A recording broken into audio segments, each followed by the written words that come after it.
Planet Comicon 2022 has come and gone, and I went. So how was it? This is Exasperated Nerd Explains. I've been going to this con for years now, and ever since it moved to its current location in Bartle Hall in Kansas City, the price has gone up considerably and consistently.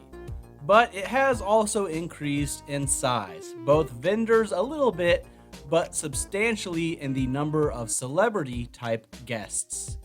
Upon entry, there are free maps available that show the layout and list where all the creators and specific vendors are located, but the layout of this year is similar to the last few.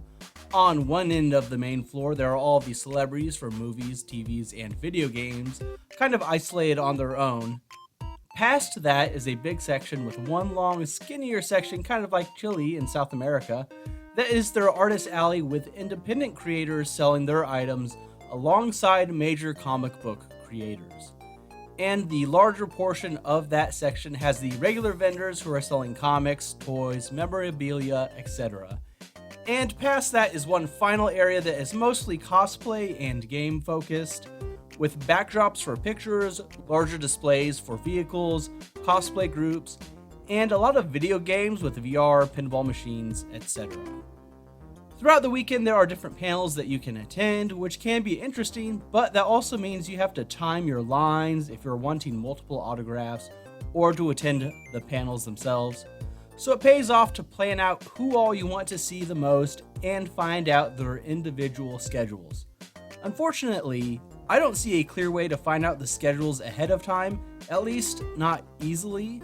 On the website, for example, if you click for more information on a guest, it does not list the panels they have over the weekend, so you may make your way across the floor to find out that someone you want to see is now in a panel or will be in a panel in like 20 minutes, and then you're in line for that time, plus not moving for the time that they are on the panel until they get back, and then you've wasted like half your day trying to get just one autograph. So yeah, pre-plan what you can. If you look through the program schedule or panel schedule, it will say who is at them and when. However, since that information isn't cross-referenced or populated on the website or by their locations on the maps, you have to check the panels to find out their schedule individually and kind of figure it out on your own. Plus, there are other breaks the guests have scheduled, or they may not show up for an hour or two the day of the con, which is probably listed at their booth locations, but nowhere else. I personally usually don't find their celebrity guests at Planet Comicon too compelling. I've gotten a few autographs over the years, but as it grows, the lines get longer, and I'm really not any more impressed with the guests, so I don't tend to get any autographs or pictures with them anymore. No offense to Zach Morris, but I'm not spending an hour or more in line and $50 on an autograph. I will say the website does list the cost for autographs, pictures, etc., and that can help budget your weekend so you can make more financially sound decisions on who is worth what amount of money. Hint, they usually probably aren't. I do think their comic creator selection is usually pretty decent though. There are some definite regulars that live in the area, but they do get some other good pulls too. Like this year, the biggest ones were I think were John Romita Jr. and Garth Ennis. There is a pretty good section of vendors with a lot of comics around. I feel like this year in particular had a little more in the way of comic books than a few other years.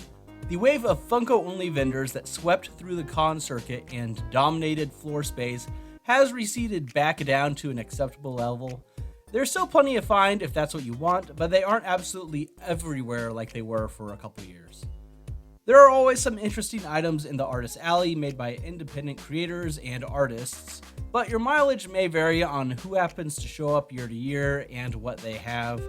And one year you may buy some issues from some guy that were self-published and more are promised on the way, but they never show up again. All in all, there's a lot going for it, but I also think the price is getting to be prohibitive compared to what you actually gain by going. I mean, if I'm dropping $60, $70, $80 just to get in, my advice, as long as you are not super hyped for a guest only there on specific days or specific panels, go on Friday. The price is less expensive, like $30 plus fees that make it close to $40. Some of the nearby parking garages didn't get the memo about an event since it was a Friday and just charge their regular rates instead of special event parking prices, so you save a little bit of money there. And in general, it is less crowded.